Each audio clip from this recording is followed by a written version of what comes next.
You've likely stepped into a room and felt an immediate shift in the air before a single word was spoken.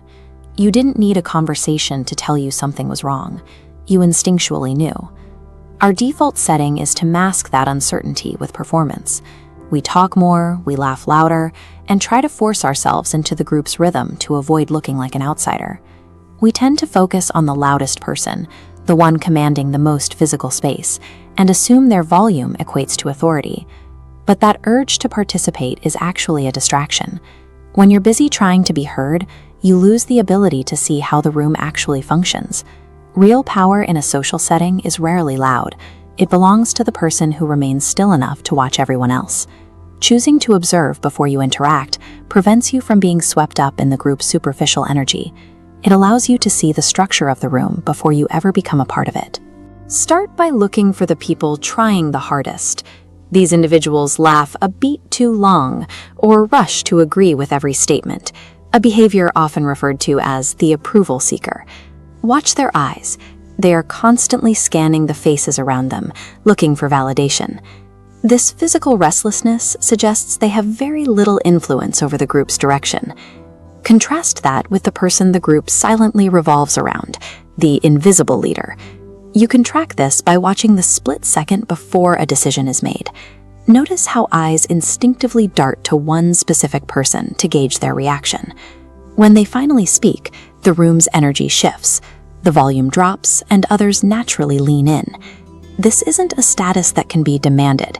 It is a form of deference that a group gives away voluntarily, and often unconsciously. To see deeper, stop looking at the people and start looking at the gaps between them. Conflict leaves traces in the silence, a sudden conversational dead zone when a specific name is mentioned, tight lips, or the way certain people are repeatedly interrupted. Once you've sensed the friction in the center, look to the perimeter of the group. You will find the outsider, someone physically present but standing just an inch away from the circle. They might have a forced smile or a reaction time that's slightly out of sync with everyone else. Because they aren't caught up in the internal politics of the group, they often see the room's hierarchy with more clarity than those in the middle of it.